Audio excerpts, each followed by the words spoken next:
అందరికీ నమస్కారం. ఇటీవల వైసీపీ నేతలు చేస్తున్నటువంటి భూ కబ్జాలు కావచ్చు, స్కాములు కావచ్చు, ఒక్కొక్కటిగా బయటకు వస్తున్నాయి. మీరు బొల్లా బ్రహ్మనాయుడు, గతంలో వినుకొండ మాజీ ఎమ్మెల్యేగా ఉన్నటువంటి బొల్లా బ్రహ్మనాయుడు హైదరాబాద్ నడిబొడ్డున 100 కోట్ల రూపాయల భూమి కొట్టేసేందుకు 5 నకిలీ జీవోలు సృష్టించి అరెస్ట్ అయ్యి బెయిల్ మీద బయటకు వచ్చాడు, మనందరికీ తెలుసు. ఆ తర్వాత తమ్మినేని సీతారాం మాజీ స్పీకర్ గా ఉన్నటువంటి వ్యక్తి 4 కోట్ల రూపాయలు విలువైన భూమి కొట్టేయడానికి ఒక దొంగ డెత్ సర్టిఫికేట్ అలాగే ఒక ఫ్యామిలీ మెంబర్ సర్టిఫికేట్ ను సృష్టించి ఆ కేసులో ప్రస్తుతానికి కేసుని ఎదుర్కొంటున్నారు. ఇంకా అరెస్ట్ అయితే కాలేదనుకుంటా కేసుని ఎదుర్కొంటున్నారు. సో ఇలా వైసీపీ నేతల భూదందాలకు సంబంధించి ఇప్పుడు ఒక్కొక్కటిగా బయటకు వస్తుంది. తాజాగా విశాఖకు చెందినటువంటి మాజీ ఎమ్మెల్యే మల్లా విజయప్రసాద్ కి చెందినటువంటి welfare building and estate private limited company ప్రజల నుంచి దాదాపుగా 2,000 కోట్ల రూపాయలు అక్రమంగా వసూలు చేసి తర్వాత 6 రాష్ట్రాల్లో వాళ్ళ కార్యాలయాలను మూసివేసి ఆ లబ్ధిదారులను నిండా ముంచింది అనే కోణంలో ఎన్ఫోర్స్మెంట్ డైరెక్టరేట్ నిన్నైతే ఆ విజయప్రసాద్ ఇంట్లోనూ, రామకృష్ణ, శ్రీనివాస్ అనే ఇతర డైరెక్టర్ల ఇళ్లలోనూ ఏకకాలంలో అటు విశాఖపట్నం ఇటు హైదరాబాద్ లో ఒడిశాకు భువనేశ్వర్ కి చెందినటువంటి ఎన్ఫోర్స్మెంట్ డైరెక్టరేట్ అధికారులు అయితే ఆ రైడ్ చేయడం జరిగింది. ఈ రైడ్ లో దాదాపుగా 1 కోటి రూపాయల నగదును క్యాష్ రూపంలోనే నిన్న స్వాధీనం చేసుకోవడంతో పాటు 6 లగ్జరీ కార్లు అంటే BMW, బెంజ్ లాంటి 6 లగ్జరీ కార్లను కూడా వాళ్ళైతే స్వాధీనం చేసుకున్నారు. వాస్తవానికి ఈ కంపెనీ చేసినటువంటి మోసాలకు సంబంధించి ఇటు ఆంధ్రప్రదేశ్ లోను పలు కేసులు నమోదయ్యాయి గతంలో, అలాగే ఒడిశా లాంటి రాష్ట్రాల్లో కూడా, బీహార్, ఒడిశా లాంటి రాష్ట్రాల్లో కూడా కేసులు నమోదయ్యాయి. నిన్న ఒడిశాకు చెందినటువంటి FIRల ఆధారంగానే ఎన్ఫోర్స్మెంట్ డైరెక్టరేట్ రంగంలోకి దిగి సోదాలు కూడా చేసింది. వాస్తవానికి ఆ దేశవ్యాప్తంగా ఏదైతే చిట్ ఫండ్ కంపెనీల్లో ఫ్రాడ్స్ జరుగుతున్నాయో దానికి సంబంధించి దేశవ్యాప్తంగా కూడా ఈడీ రైడ్స్ చేస్తుంది. ఆ రైడ్స్ లో భాగంగానే నిన్న విజయప్రసాద్ ఆఫీసుల మీద కూడా రైడ్ చేసినప్పుడు తెలిసింది ఏంటయ్యా అంటే 2,000 కోట్ల రూపాయలు డిపాజిట్లు వసూలు చేయడమే కాకుండా లెక్కలు చూపేటప్పుడు ఈ డిపాజిట్లను ఎక్కడా చూపలేదు. అంటే ఫైనాన్షియల్ ఇయర్ లో ఫైనాన్షియల్ లెక్కలు చూపేటప్పుడు ఎక్కడా కూడా ఈ డిపాజిట్లు సేకరించినట్టుగా లెక్కలు చూపలేదు. వాస్తవానికి విశాఖ లాంటి ప్రాంతాలలో ఈ స్కీమ్ ముగిసిన వెంటనే, అంటే నెల లేదా సంవత్సరం డబ్బులు కడుతూ కొంతకాలం గడిచిన తర్వాత మీకు విశాఖపట్నంలో స్థలాలు ఇస్తామనే పేరుతో వీళ్ళైతే మోసం చేసినట్టుగా ఈడీ అధికారులు అయితే గుర్తించారు. నిన్న స్వయంగా ఈడీ అధికారులే ఒక ప్రెస్ నోట్ ద్వారా వాళ్ళ దగ్గర నుంచి ఏం స్వాధీనం చేసుకున్నారు, ఎంత స్కామ్ జరిగిందనే దాని మీద ప్రెస్ నోట్ కూడా విడుదల చేయడం జరిగింది. అంటే మొత్తంగా విశాఖకు చెందినటువంటి మరొక వైసీపీ నేత మళ్ళా విజయప్రసాద్ చేసినటువంటి ఈ కుంభకోణం ఏదైతే ఉందో ఇది బయటకు రావడంతో ఒక్కసారిగా వైసీపీ ఉలికి పడినటువంటి పరిస్థితి. వాస్తవానికి దీనికి సంబంధించి పలు కేసులు ఆంధ్రప్రదేశ్ లో గతంలో నమోదైనప్పటికీ కూడా అప్పుడు వైసీపీ అధికారులు, వాస్తవానికి ఈయన గతంలో 2019లో ఎమ్మెల్యేగా పోటీ చేసి ఓడిపోయాడు అక్కడ. సో కానీ అక్కడ తమ పార్టీ అధికారంలో ఉండటంతో, ఆయన రాష్ట్రంలో జగన్మోహన్ రెడ్డి సీఎం గా ఉండటంతో తన మీద కేసులు నమోదైనప్పటికీ కూడా ఆ కేసుల మీద విచారణ జరగకుండా, కేసుల్లో అరెస్టు కాకుండా అడ్డుకుంటూ తప్పించుకుంటూ తిరుగుతూ వచ్చాడు. వాస్తవానికి ఇది ఏదో కక్ష సాధింపని చాలా మంది అనుకుంటారు. దీనికి రాష్ట్ర ప్రభుత్వానికి సంబంధం లేదు. ఇప్పుడు ఈడీ ఏదైతే ఈ విజయప్రసాద్ కంపెనీల మీద, ఆఫీసుల మీద దాడి చేసిందో ఈ దాడికి రాష్ట్ర ప్రభుత్వానికి ఎటువంటి సంబంధం లేదు.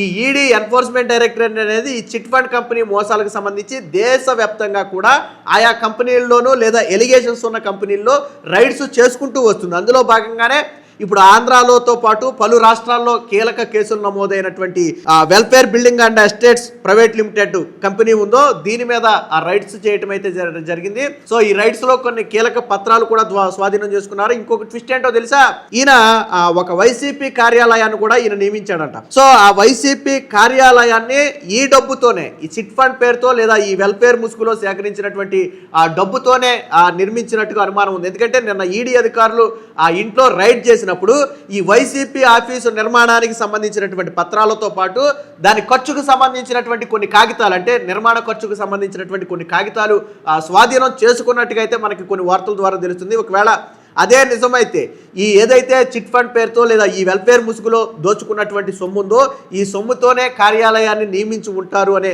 అనుమానం కూడా కలుగుతుంది. మొత్తంగా 182 ఖాతాలను ఫ్రీజ్ చేశారు. ఈ ఏదైతే ఈ వెల్ఫేర్కు ఉన్నటువంటి మొత్తం దేశవ్యాప్తంగా ఉన్నటువంటి 182 ఖాతాలు ఉన్నాయో 182 ఖాతాలను కూడా ఈడీ అధికారులు అయితే ఫ్రీజ్ చేయడం జరిగింది. దీనికి సంబంధించి సేకరించిన ఆధారాలతో మరికొంత డీప్ ఎనాలిసిస్ అలాగే బ్యాంకు ఖాతా లావాదేవీలు కూడా బయటకు వచ్చిన తర్వాత ఎంత మోసం మోసం జరిగిందనేది తెలుస్తుందని చెప్తున్నారు. మొత్తంగా అంచనా ప్రకారం 2,000 కోట్ల రూపాయలు అయితే ప్రజల నుంచి దోచుకున్నారు. ఇది కేవలం ఒక ఆంధ్రప్రదేశే కాదు, అనేక రాష్ట్రాల్లో దోచుకున్నట్టుగా అయితే తెలుస్తుంది.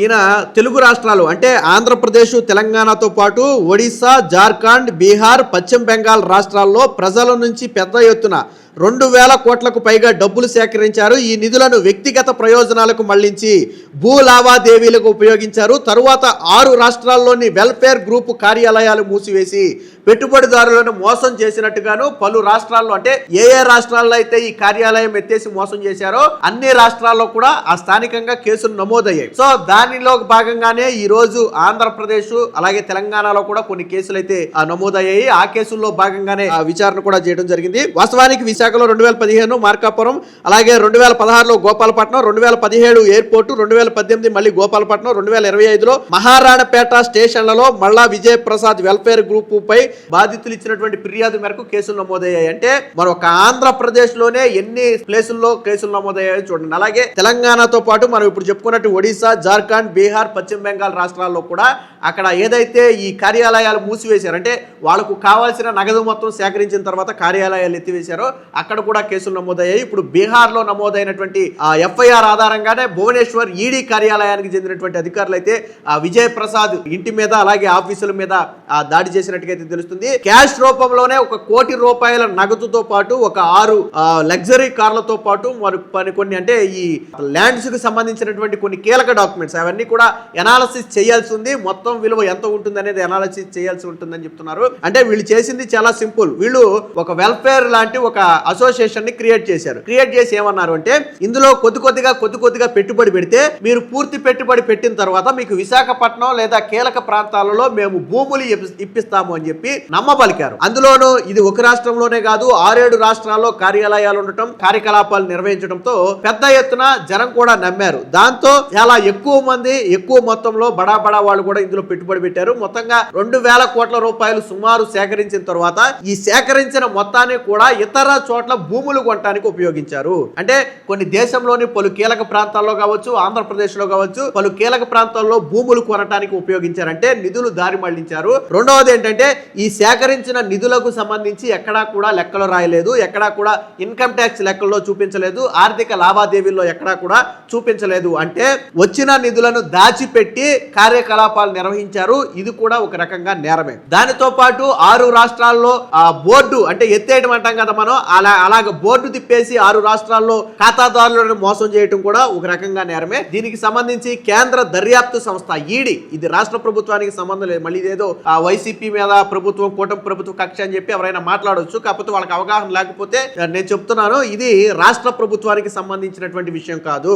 ఇది పూర్తిగా కేంద్ర ఆధీనంలో ఉండేటువంటి ఎన్ఫోర్స్మెంట్ డైరెక్టరేట్ దేశవ్యాప్తంగా చేస్తున్నటువంటి రైడ్స్ లో భాగంగా చేసినటువంటి రైడు.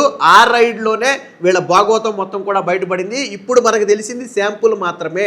ఈడీ అధికారులు దీని మీద అంటే అక్కడ దొరికినటువంటి ఎవిడెన్స్ ఆధారంగా మరింత ఎనాలిసిస్ చేసిన తర్వాత అసలు మొత్తం ఎంత దోచుకున్నారు, దాన్ని ఎటు మళ్లించారు, ఎంత స్కామ్ జరిగింది అనేది తెలుస్తుంది. ఈ కోవలోనే 182 బ్యాంకు ఖాతాలను కూడా ఫ్రీజ్ చేశారు.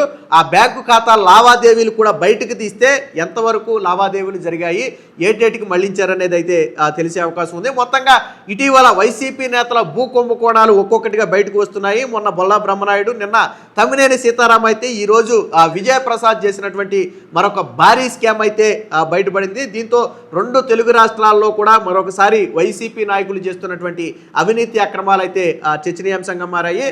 మీరేమనుకుంటున్నారు? ఇలా భూముల పేరుతో 2,000 కోట్ల రూపాయలు కొట్టేయడాన్ని మీరు ఎలా చూస్తున్నారు? అలాగే వీడియో ఎలా ఉందనేది కామెంట్ రూపంలో తెలియజేయండి.